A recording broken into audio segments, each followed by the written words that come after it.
que a gente pode esperar para hoje, até em termos de qual o limite dessa atuação, dessa estratégia que está sendo construída aí pelo ex-presidente? Olha, acho que até é interessante entender essa estratégia à luz do que vem sendo construído também pelo próprio Supremo Tribunal Federal. Como é que o Supremo Tribunal Federal tem lidado com esses arroubos do ex-presidente Jair Bolsonaro?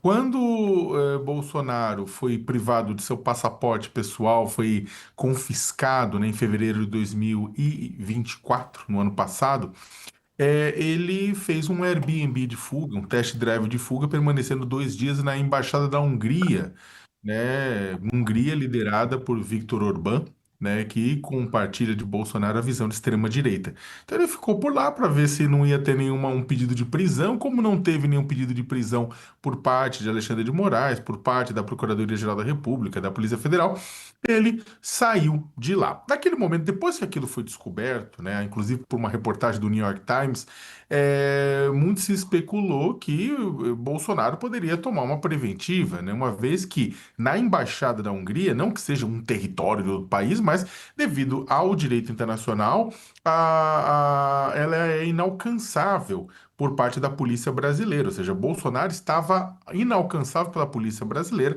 Imaginou-se que poderia haver, inclusive, um pedido de prisão preventiva ou alguma outra coisa. Alexandre de Moraes preferiu não.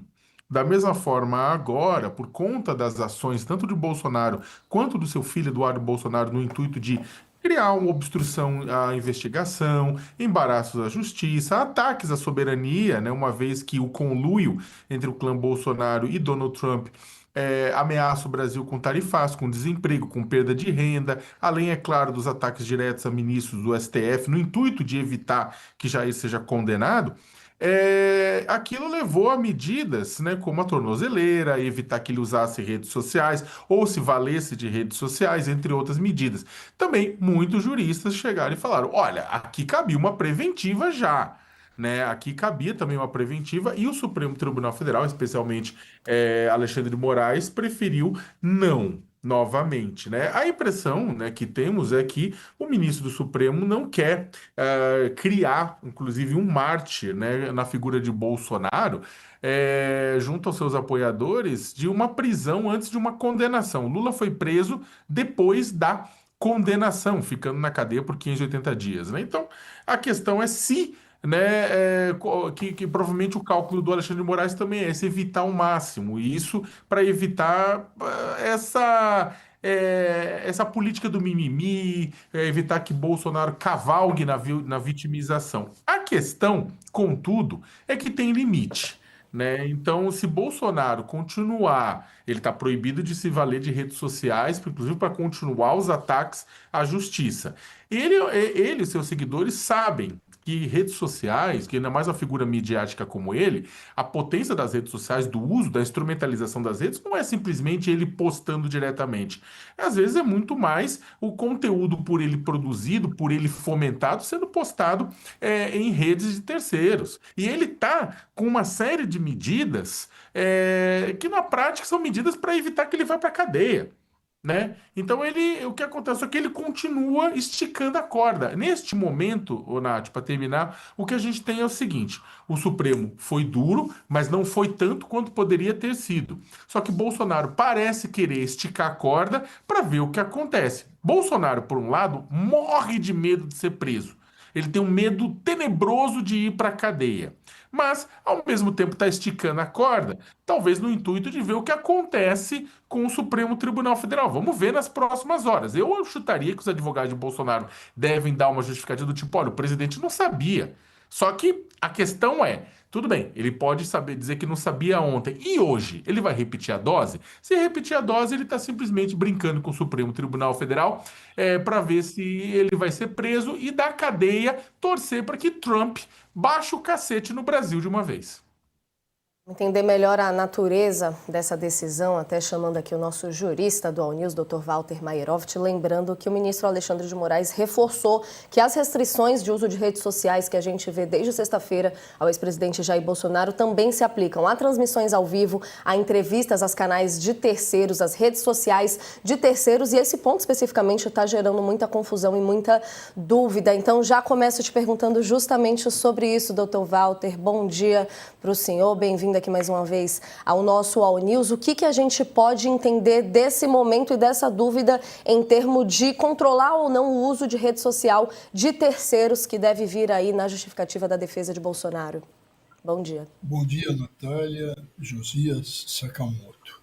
O ponto principal, e eu tenho repetido muito, é a gente não tirar o olho do tipo penal que está no inquérito, que é indicado no inquérito. E isso com relação a um dos 3 crimes. Me refiro à abolição do Estado Democrático de Direito.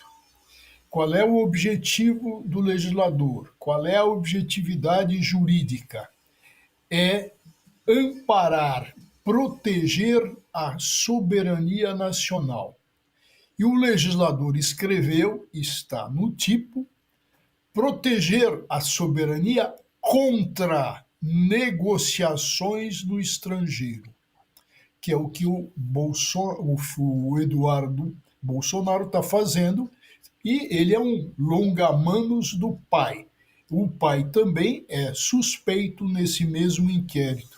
Mas negociações no estrangeiro, explica o legislador, está no tipo penal, voltadas a desestabilizar o país.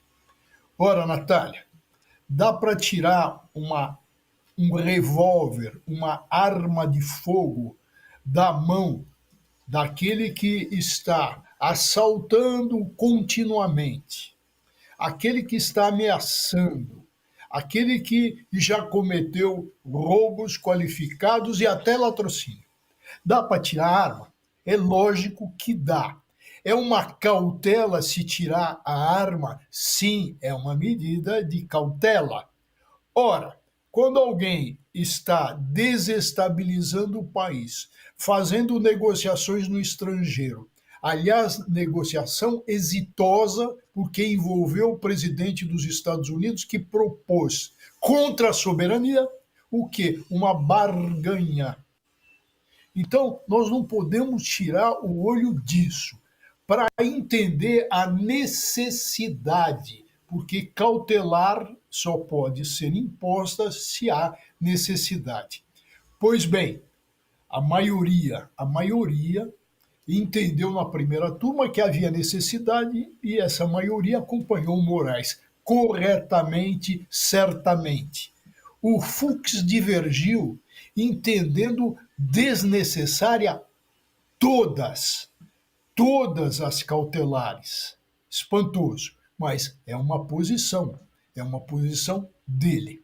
Agora, o Moraes, num outro momento, e aí vem a resposta à sua pergunta, num outro momento, ele enxerga, porque decidiu até, que esse instrumento para desestabilizar se dá via, em especial, pelos imputados via redes sociais. Ora, mas enxergando isso, ele viu o quê? Que tinha que colocar um plus, tinha que colocar um aumento. E aí ele erra em cheio.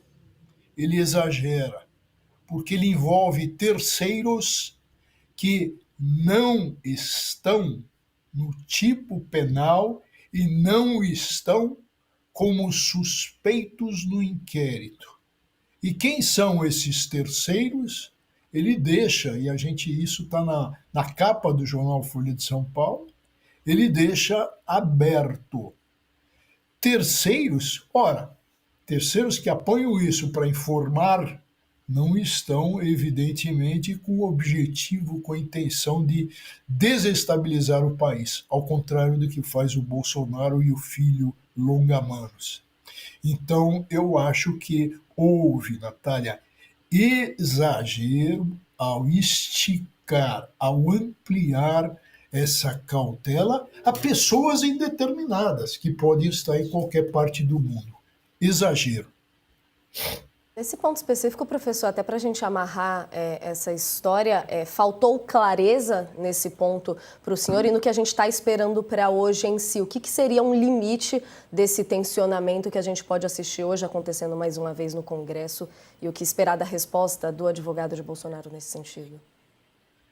Olha, esse prazo de 24 horas foi muito bem dado, é de boa cautela, todos os magistrados fazem isso, a jurisprudência recomenda isso para que a pessoa se explique. Então ela vai dizer do alcance, da intenção e, volto ao ponto, é da jurisprudência, é do bom direito que, uma vez dadas as explicações, e se elas não são convincentes, se faz uma advertência.